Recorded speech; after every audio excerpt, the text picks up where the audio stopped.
Here, and we're ready to go.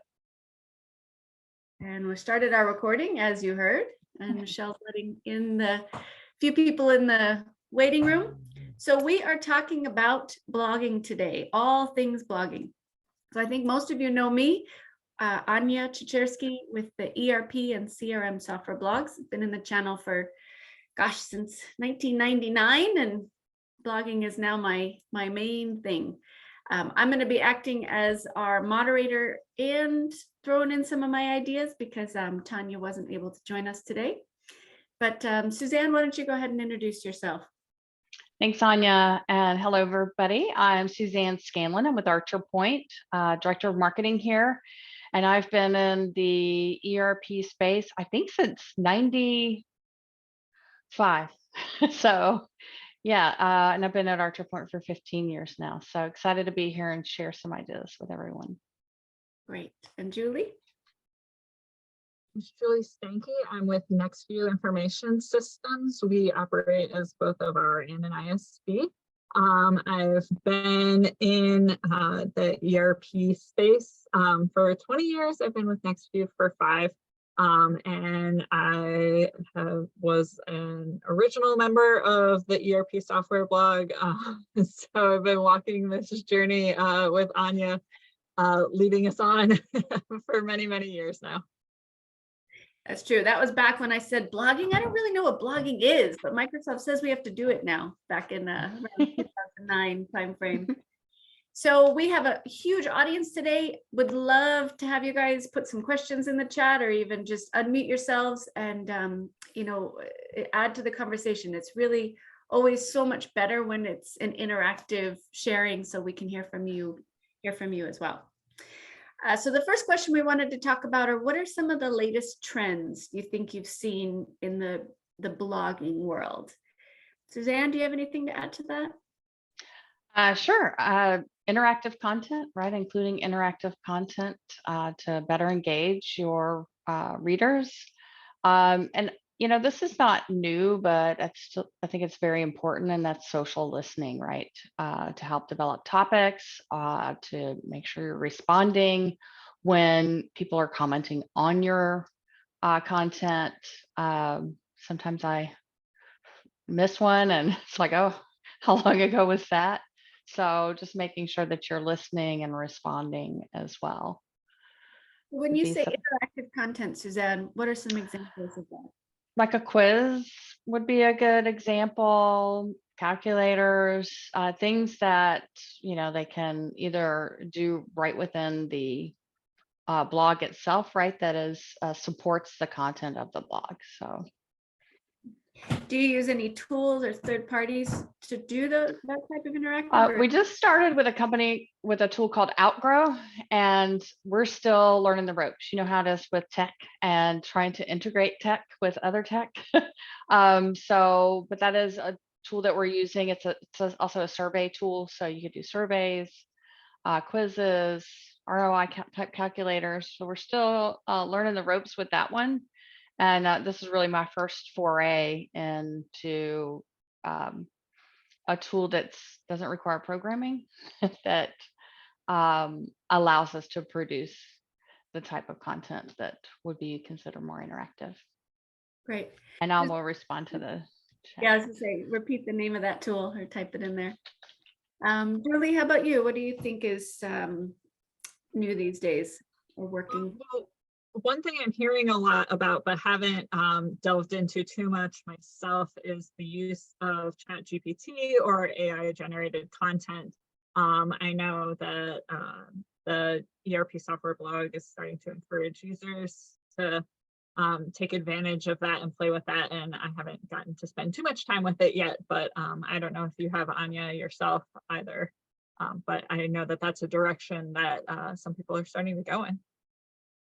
Yeah, I have actually, and it is, it's like a bottomless pit when you start looking at these AI tools. I just read something the other day that said there was 1,000 new AI tools released just last month.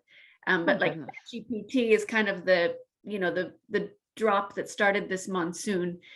So I have played around with ChatGPT.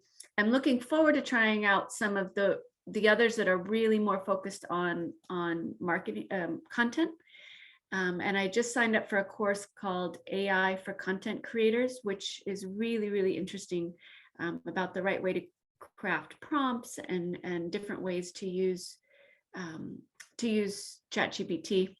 And we could probably have an entire call on that. But I will say that Suzanne and I were discussing it a little bit before the call, and maybe some of the people that are listening have some input as well. ChatGPT isn't a great tool to create new content, but it is a great tool to give you outlines and summaries of existing content, to give you social media posts, from content that you already have, or help you to come up with better titles, more engaging ways to say things. It even can help you to just really spark ideas and kind of say, what are some topics I could write about? But there is definitely a danger with people thinking that they can just say, write me a blog post about Microsoft Dynamics Business Central, because you don't know that the information is going to be accurate. It only goes up to 2021 for these AI tools. And it just ends up sounding very robotic and blah. But to use it as a source, a foundation to then grow and improve that writing, that can be a way to use it. Or like I said, use existing content and help you to summarize it, to improve it, to do things like that. So it definitely is going to be something I think that all of us marketers are going to be using a lot more. I don't think it's going away. I think it's like people who didn't want to use the internet in the beginning and were like, it's not gonna last. I think this is these tools are here to stay, and they're going to impact all of us. So the sooner that we can learn how to use them properly in the right ways, it's going to be great. And I think it can save us a lot of time. So if you guys are interested in having, like, for example, our September call for CMA, if you'd like to have that more about AI and some of that information, let us know. Put it in the chat. It looks like Melissa is saying that they've been experimenting as well with OpenAI and Zoom transcripts for accelerating development of content pieces such as testimonials, team member spotlights, and blogs. Yeah, I agree. That's I put transcriptions in there as well, and asked for an outline, asked for a summary, and it does a really good job. It just saves a lot of that grunt work time. And also, if you kind of have writer's block and you're faced with this blank screen, it can really help you to get moving. Yeah. Carol's asking if anyone's used Jasper. That's one of the ones I really want to learn. I've talked to a couple other marketers that have used it. I think that one's like $69 a month or so versus ChatGPT, which is free. So I've just so far used the free one, but I have heard good things about Jasper. I've also heard one called Notion.ai that someone else told me was quite good. So yeah, I think the more of us that start using those, we can, for blogging specifically or for content creation, we should all share that and have a call about that. Great. So the next question, what makes a good blog? Suzanne, let's start with you again. Yeah, we always want to make sure that it's educational, right?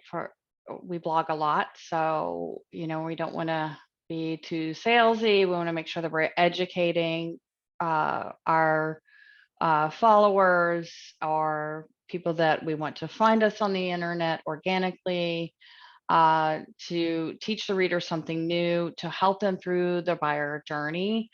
And so education is my kind of top thing. And we also want to be educational for our existing clients, right, that are following our blog and our website for new content. I guess the top three things I came up with: educational, entertaining, right? We're in the B2B space for the most part, but that's another component, right, that can engage the reader just by making it entertaining. And then a third thing that we don't really do often, but it's controversial. It depends on the type of content, right? Maybe if I was doing a LinkedIn article, for instance, or post, I might say, yes, this status quo, the current opinion is this, but and it's not just to be controversial for the sake of being controversial, but to, debunk assumed, right? Something that's assumed, right? That maybe isn't true, and explain why you feel differently than what maybe the majority do, or, things, it used to be this way, but now things are different. So educational, entertaining, and or controversial are 3 things that I think it should be. As far as the approach to how the content is presented. And they should always be SEO optimized, right? You're putting this on your website, right? Or on another website like ERP software blog. So the rules of SEO are always changing. So first and foremost, always write for your reader, right? You're not writing for the search engines, you're writing for your readers, and the rest will follow. And of course, we all know this, but we're in the computer industry, so don't use jargon or acronyms unless you've defined them. Preferably no jargon, acronyms, right? When you have Dynamics 365, Microsoft Dynamics 365 Business Central as a product name, it's okay to define that and use your acronyms, but that's what I had to start. Great, awesome. Julie, do you have anything to add to that? Yeah, I mean, I think that's a great summary. I think boiled down, just if it's providing value to the reader, and ultimately for us, if it's prompting them to take another action, whatever that may be based on their step in the buyer's journey. But I think Suzanne summed it up perfectly. Yeah. Some tips that I always give to my blog members too is to really spend time on your headline. You can even use ChatGPT to ask you, say, here's my text. Can you give me some better titles that are good for SEO? Because you want to make sure that the title of your blog post, when it's just seen by itself, standalone, is going to be compelling enough for somebody to click on it. And also that they are going to read that title and know exactly who should read this, what am I going to learn, what's it about? So very often there's these kind of vague titles that could relate to anyone. Are you talking about ERP software? Are you talking about makeup? Are you, how to prepare for spring? That does me no good. So how to prepare for spring inventory sales in Dynamics 365 distribution, that's a stronger title, right? So that's something. Also calls to action. I see a lot of blog posts that they're interesting, they're educational, but then what is the next step, right? So give them a clear path to say, download this checklist, go to this page. That can be inside your blog post. You can have a banner type call to action on the bottom, things like that. But really, like you were saying, Julie, kind of give them that path so that they can do something else. I think also one thing back on the trends and what makes good is niche blog posts do very well. So I think some people hesitate because they want as many people possible to read their blog post. But if you're working in a really specialized niche, don't be afraid to kind of go deep on that. You might get less readership, but much more engaged people that are really looking for those specific keywords that show that the waste management industry in Iowa or whatever it might be. But really to go niche makes a good blog post as well. Good. What are your tips to make it easier to create, write, publish? Julie, you want to start with you? Sure. Well, going off of what we just mentioned, I leverage a lot of our webinar content and transcripts from calls with our consultants and our sales team to generate content. That's been a huge resource for me, especially over the last few years, as it's gotten easier to get those transcripts and faster to basically use the information that they're already giving me so that I don't have to go back to them and ask for more or put the onus on the consultants to create content, but just leverage what they're already giving me or giving to their clients if we're allowed to sit in on those conversations. That's been huge. but also any sort of industry publications. I know I mentioned that we operate as both of our and an ISV. So within the ISV part of our organization, we are members of a couple different industry organizations. They have publications. They put out, economic updates monthly or quarterly. They do their own studies. So anything that either the software vendor or an industry association is putting out is a great starting point, and can often be married between the two. Find a trend in the industry and match it up with, a feature or a new feature in the software solution. It makes for a really comprehensive approach to making it relevant for the reader. So those are my primary sources right now. Excellent. And you mentioned transcripts. Like I said, I've put a full transcript into ChatGPT, and it's amazing. It takes out all the names and the ums and the ahs and just, kind of gives a foundation that then I can polish up and make better, but really takes, speeds up that whole process a lot. Suzanne, how about you? Any tips for you? Yeah, I have definitely using AI, right, to at least get started, not to finalize. I have rely on your subject matter experts, right? We want to minimize the amount of time that they have to dedicate to helping marketing. So I love Julie's idea of sitting in on meetings, recording the calls, transcribing, right? That was another one of my suggestions there. But if you can't, put some time on their calendar, right? Be respectful of their time, interview them, record it, transcribe it, write it for them, and then they just need to put their stamp of approval on it, right?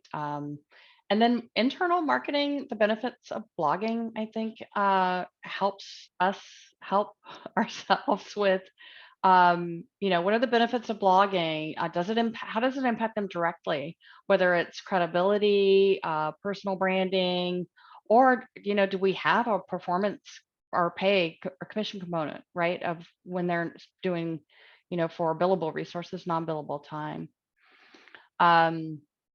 Also use tools. There's free tools, right? To help with, your keywords, right? Honing in on those keywords. If you have that defined, it helps, you keep you on track and focused on, what you're trying to communicate. And then I agree with Julie as well. I'm always listening. You never know in just course of business meetings what's going to come up, and it's like, so I just, make sure you're capturing things somewhere. Have one place where you're always, adding ideas. Try not to be too cryptic. Sometimes I do that. I'm like, what does that mean? But yeah, I'll always listen. You'd be surprised at some of the ideas that come out of meetings that aren't client focused, that are just internal course of business meetings. Yeah, I think that's great advice, to always be listening with that kind of blogging hat on, to think, ooh, could blog about that.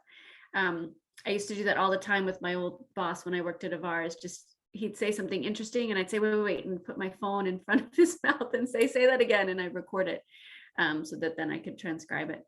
Do either of you use any specific tools for transcribing that you like? I mean, I know Teams has transcription already inside of it, right? I use rev.com. Inexpensive. Their AI generated transcripts are pretty spot on. And then you can also, if you need human transcription, it's really not that expensive.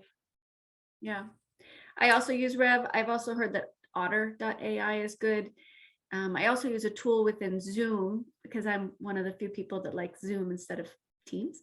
And it's called Fathom AI, and it actually records your Zoom calls and then automatically transcribes them as well, which is really nice.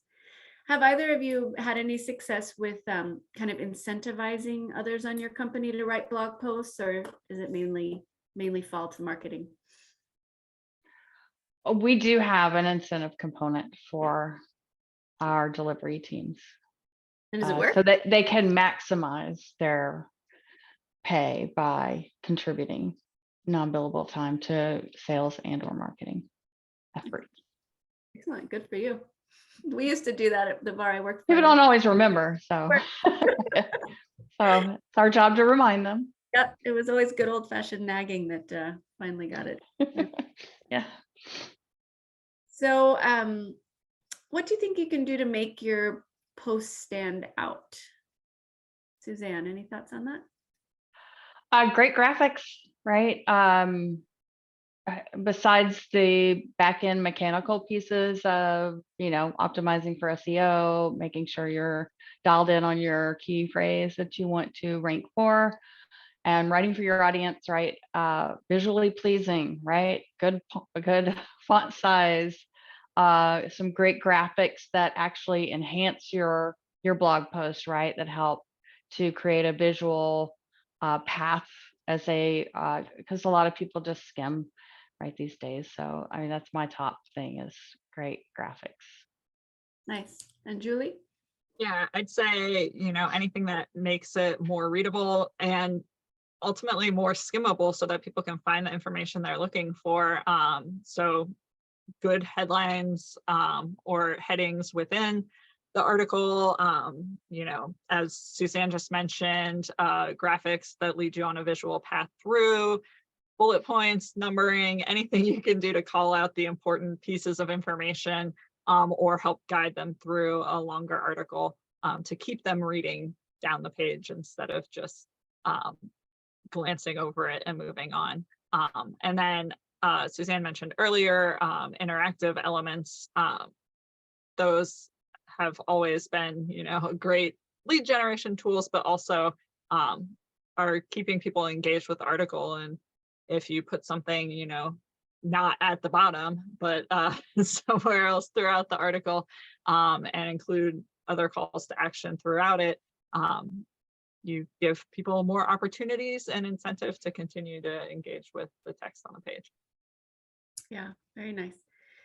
I would add to that too, we've been talking about SEO for blogs, and of course using our keyword phrases that we've looked up and made sure that those are showing up several times within the post. Putting those keyword phrases, product names, for example, in the headline is very important. Linking out to other sites. So of course you want to, especially if it's on a third-party site like mine, right, the ERP software blog, you want to link back to your own website.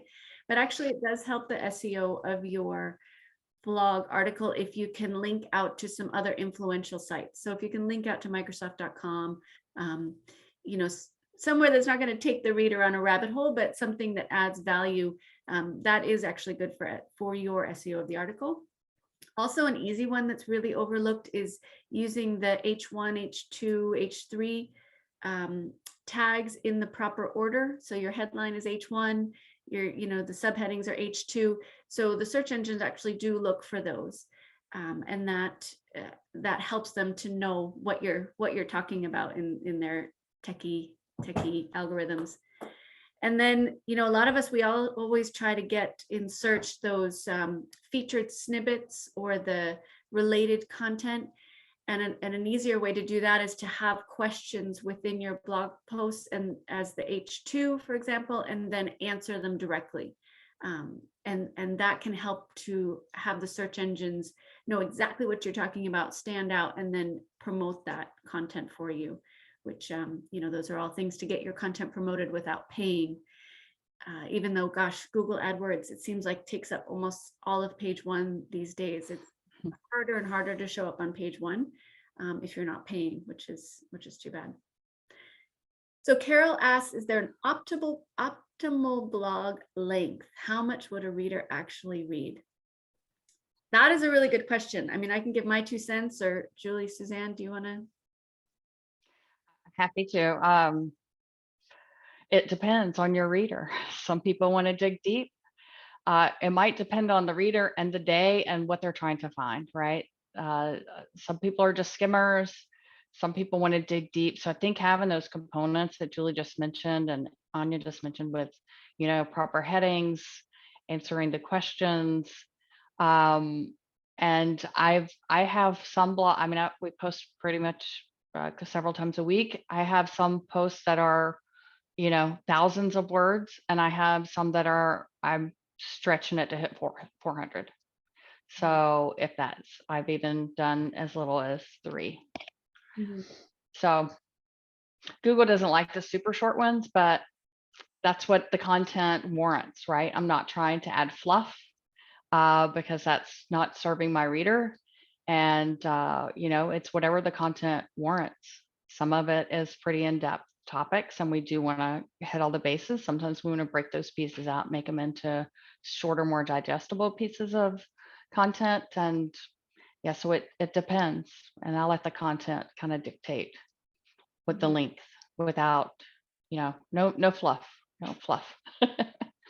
Yeah. I think, anything under 300 words should probably try to be stretched, right? So should be recognized by the search engines and everything. Although it's true, if it's like a knowledge-based article and it's a quick answer and you just want it up there, you're less concerned with the SEO and more concerned with, being able to give, say, a prospect an answer. I always try to aim 500 to 750 as a good kind of baseline. If you can go above 1,000, it's true the search engines like that. If you can go 3,000 to 5,000, especially maybe more for web pages, that's also great. But it has to be good content. It's almost like become a short book by that time. And what you don't want to do, and I see people do this, and it's so frustrating, is they write a blog post and then they basically just repeat all the information again and repeat again, and for the reader, it's so frustrating. Maybe a search engine likes it, but a reader doesn't. And so I think, to Suzanne's point earlier, we have to write for the readers first and also do the things for the search engines. But the ones who do it the other way around, you're losing your readers' trust. I just don't think it's going to convert. So what is good to have in a blog title and subtitle? How long should they be? Either one of you Julie, you have any thoughts on that? Or Well, I mean, I think we already mentioned, having the keywords that you're targeting in the title is hugely important to have it be found by search engines. As far as length, if you have a SEO assistant within your blog platform, it will usually give you an indication of how many characters you've used, and you can sort of play within those parameters. And make sure that you're communicating what it actually means. Like Anya mentioned earlier, you don't want to just be like, be ready for spring. You want it to be specific, like be ready for the spring tax accounting season or something like that. So make sure it's specific, but also engaging. I think questions can be helpful with that. Or, letting them know that there is a list or something that would engage them as a reader and let them know that they're going to be able to get the exact information they're looking for. So make it specific, but also include, what you want to be found. yeah, exactly. And like we said, just repeat, when you read that title standalone, is it any good? Try to have your keywords early on in the title, because especially if it gets longer, it's going to get truncated or cut on some platforms, and you want people to be able to see what's important in the beginning.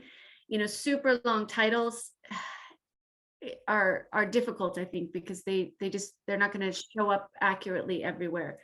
So trying to get it short, concise with the keywords. That's why it's an art, right? That's why marketers get paid, because it is an art to craft good titles and things. I've noticed that, like on the ERP software blog, any title that uses the word comparison or versus or VS, they get a lot of traffic.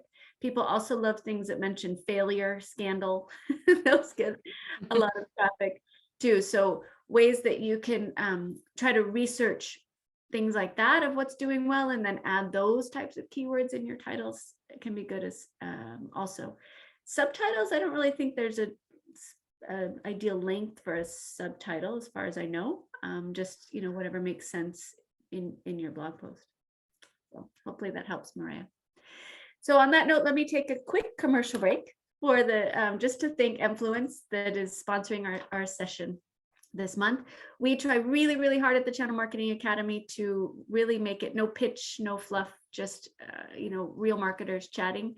But we do appreciate that our sponsors help us to keep our website running and our graphic designers and social media people paid. So This group chat is sponsored by the Influence Marketing Platform, which is the perfect complement to your Microsoft Dynamics environment. The integration allows for two-way data sync of contacts and leads and campaign reporting in CRM. And Influence has a top-rated support team. Interface is fully embedded in the CRM and is a certified Microsoft partner. So if any of you are looking for a new, marketing automation platform, that's definitely somebody to add to your evaluation list. Great. So where should you post? So obviously I'm a little biased on this, but I still have some things that I can add to the conversation as well. But maybe Julie, let's start with you. Where do you post your content? Well, we post ours on our websites. We actually have 3 different domains for 3 different brands. And so it's very important to us to continue to drive traffic to those individual domains. So we post there, as well as the ERP software blog. We have done some work in the past with ERP bar as well. And we also post on LinkedIn to a lesser extent. I know Suzanne's a lot better than me at that.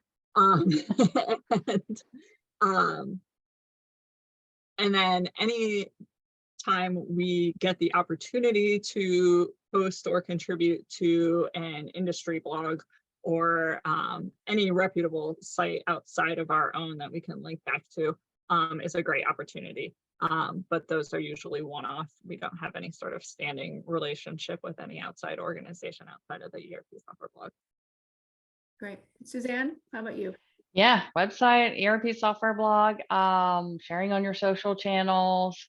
I also noted syndication if possible, right? If you have an industry partner that has a site that does allow for syndication, right? Usually there's some parameters around that where once you post, it just feeds directly to that site. That's an awesome opportunity, right? It's going to have a canonical link back to yours. So they don't get dinged with, but it's really just more of an RSS feed that feeds into their blog page. If that's an option, right? I would just ask for any partners that you work with if that makes sense based on the type of content. Does it fit in what they're trying to promote as well? So, and then I also noted you should, package your blog content according to topic and share it internally too. Share it with your sales team, right? Or if you have questions about this, here's 5 blogs that are going to help you educate your customer, right? So that was just another idea for more internal socialization, if you will. Yeah, that's an excellent point. And I'd love in the chat if there's other places where you guys in our industry are posting, have found some that accept guest posts, for example. We'd love to hear about it. I don't know about you guys, but I get asked to guest post a lot, and or people ask to post on my site as guests, which we don't do. But the question comes up: how do you evaluate which sites are good to post your content on? Are they going to be valuable? And one way to look at that is to look at their domain authority, and kind of, a good rule of thumb is to make sure that their domain authority is equal or higher to yours. And then that's going to be a very valuable backlink to you. So if you can get an article and a link from a Microsoft.com domain, awesome. Anytime you do that, have the opportunity to do that in any way, you should. But sometimes, you'll have the opportunity to post on a site and you'll look and you'll be like, their domain authority is like 2, anything under 10, you can, but it's not going to give you a lot of value. So in our industry, I'd say domain authority of at least, 40s, high 40s, and the 50s is great. Those are going to be very valuable to you in terms of circulation and SEO and getting more eyeballs on those posts. I would say also don't underestimate the value of backlinks from your partner sites and getting your content out there. So for example, if you're an ISV, could you write some unique content and ask your partners to post that on their blog? A lot of marketers are looking for more blog content. Maybe you do a little mini case study of a joint customer that you had together and ask them to put that on their website. You're getting a nice backlink back. It's great exposure you and more content for them. So yeah, those are some tips I have of kind of where to post. And of course, if anyone's not posting on the ERP software blog or CRM software blog, you know who to ask. So that's a group blogging site in our industry. A couple more questions came in. Is there a rule, best practice about how much to update? If you're reposting, updating, do you get dinged if you don't change enough? And when updating old blog posts, do you just update the content so it's more relevant to the times, or do you actually have a header that says 2023 update and then write more while keeping old and possibly outdated content for readers to see? Excellent questions. So yeah, let's maybe just skip ahead because that was something we were going to talk about. So let's just skip ahead for a little bit. What do you do with old content?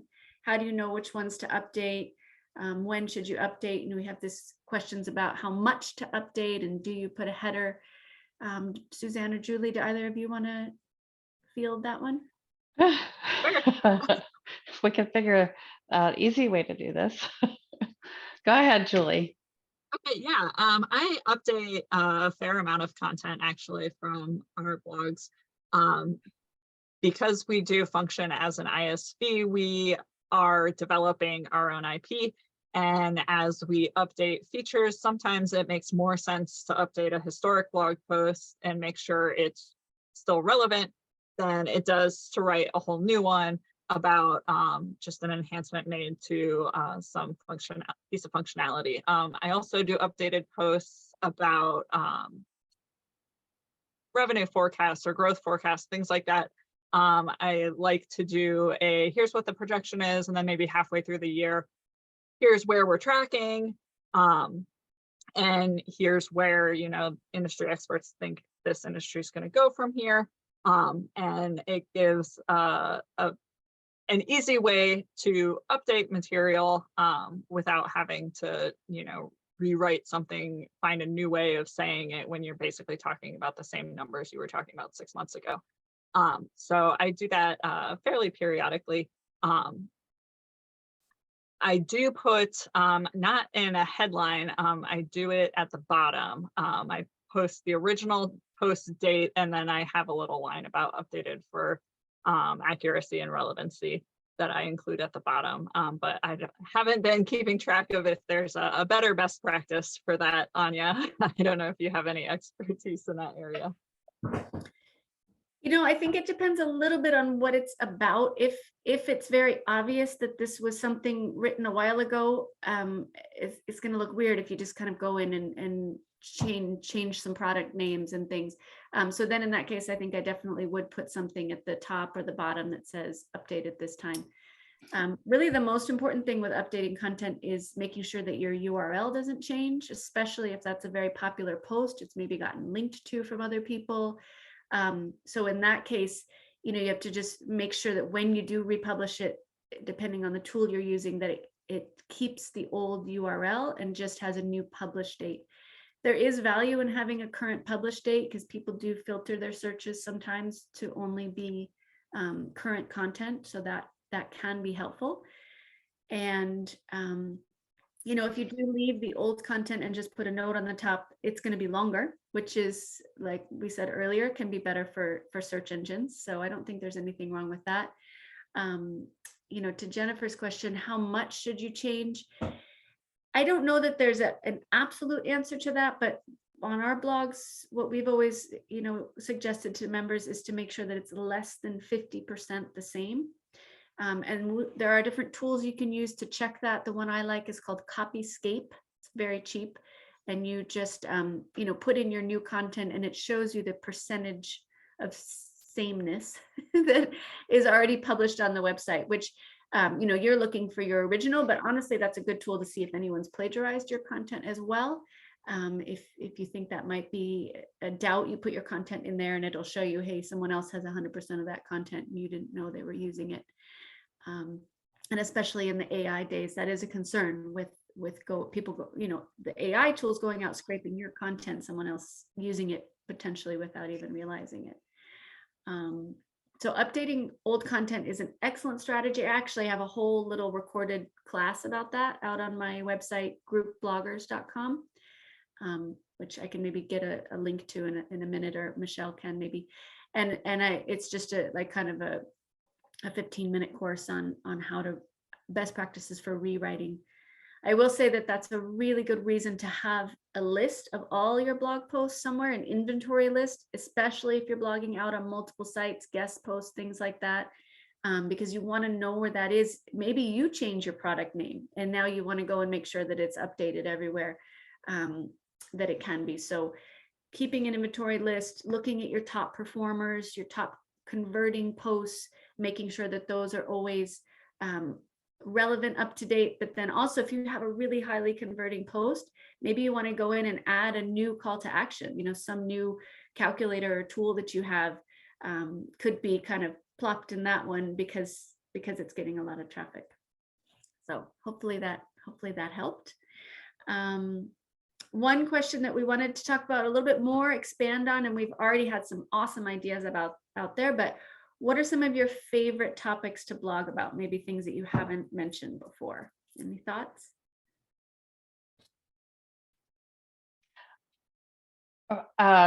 For me, Sure. Sorry. I love to do how-tos, right? Showing people how to use the products, right? I know that's probably pretty important for Julie. I love to hear what the audience is doing. Yeah. That's one of my faves. How to use the products that we're selling. Yep. And then how does this setup impact you further down the road, right? Because that's a mistake we come across a lot, is improper setup of the system that has long-term impacts. Mm-hmm. And then do you kind of use those as a knowledge base? If people ask you questions, you can point them to a blog post. Yes, absolutely. Julie, how about you? Anything that we haven't mentioned yet? I really love anytime we get to share client stories, and even if it's just, one little anecdote to support a larger point in an article. I appreciate hearing the reminders of the value that our work does. And as marketers, we don't always get a lot of opportunities to see the end result of it. So any opportunity I have to get a quote or a testimonial from a client, or a full case study, and get to repurpose that into blog content, I enjoy doing that a lot. Yeah. And it's great to remember to share that with your internal team too, right? Because they sometimes don't all get to hear the awesome things that clients are saying. So I think that's very valuable. I think it's a good idea to keep in mind turning conversations into content. So conversations with prospects, conversations with customers. If they're asking it, if they're talking about it, it probably means other prospects and customers are talking about it. So as we said, taking those transcriptions, talking to the support team, the customer service team, sales team, and asking, what are people asking about? You can write that into a blog post, then send that link directly maybe to the prospect and say, hey, here's just a summary of what we were talking about the other day. You can put that out on LinkedIn as well. You can target other people in that same industry to say, this is something that someone else in your industry thought was important. I thought you might be interested in as well. So, really kind of getting those blog posts useful in sales cycle as well. I actually like doing video posts as well. I use a tool called PictoChart. It's kind of like Canva for more business people, and you can very easily record a video. It gives you the transcription at the bottom, or excuse me, closed captions. And then I can publish that video with the blog post as well, so that people can kind of consume the content in whatever the way that they want. And I also use those videos on LinkedIn. Any kind of FAQs are great to blog about. I used to do something back when I worked at Avar called pick apart posts. Like if I had to really dig into some new licensing that was confusing, I figured if I didn't understand it clearly, then my prospects wouldn't either. So I would write these kind of detailed posts about what changed, what's different, what little gems can you pull out of these giant long documents that Microsoft would give us with licensing and things like that. And those were always very, very popular as well. And again, comparisons are awesome. Anytime you can compare your product with another is great. So in our last few minutes, any other tips and tools that you use, Suzanne or Julie? I think we've heard a lot, but anything that comes to your mind that we didn't hit on yet? Yeah, just reiterating the transcription services like Rev or Teams to capture those interviews, those calls. Finding the right AI tool, what works best for you. We're using Jasper AI. It does have a lot more templated tools for marketing purposes. And again, identifying those target keywords and phrases. And one other thing that right is just keep in mind that you're telling a story. You talked about customer stories, right? So it's answering a question, but it's explaining why you're answering that question, right? What's the use case? How did this come about? If you can incorporate the storytelling in that, that's a great tip. Mm-hmm. Yeah. Julie, anything else that you haven't mentioned yet? No, I mean, I don't have a lot of tools that I use outside of some that we've already mentioned. I have in the past used websites and services to find different ghostwriters. But I found what's worked best for us is to just identify a couple of freelancers that can get to know our industry really well, and then use them to write up a first draft and then edit and add to it to give it a little bit more depth. Has worked the best for us, better than finding random one-off writers through an online service or anything like that. But yeah, I echo what Suzanne just said. You're telling a story, you're providing them with value, even though ultimately we're hoping to get value out of it too. It needs to be a mutually beneficial relationship with each post. Yeah, exactly.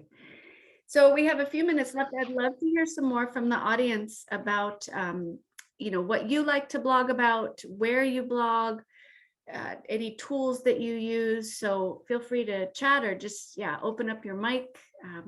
Melissa, you said you'd use some AI. That would be very interesting to hear.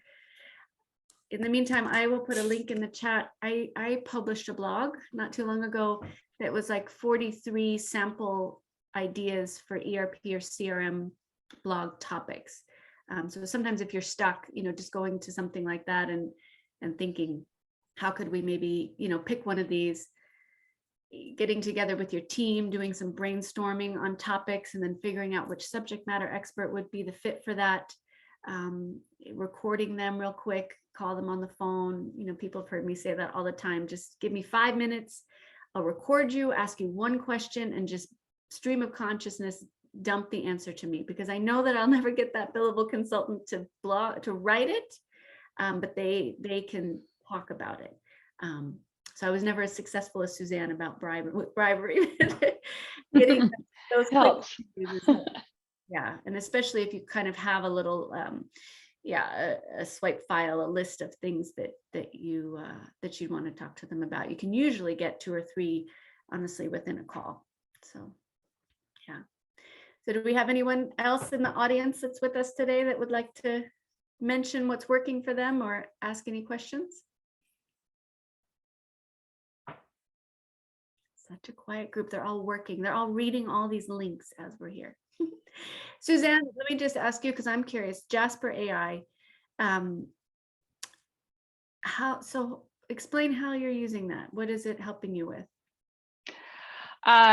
Sometimes it's just building out a blog idea that I have, right? It's like write a blog about X topic as a starting point. Sometimes it doesn't quite get it, and prompts I think are important. So I'm anxious to maybe do something to dive deeper on AI later this year myself.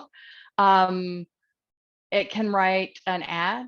It can write, right. So it's taking content I have that maybe is too long or too short and making that into something shorter, right? We do some ABM advertising. You have very little characters to play within, so it helps with that. And maybe we'll bring even just one word up that it's like, oh, that's a good strong word. I like that word. That really helps to convey what I'm trying to say, what I'm trying to,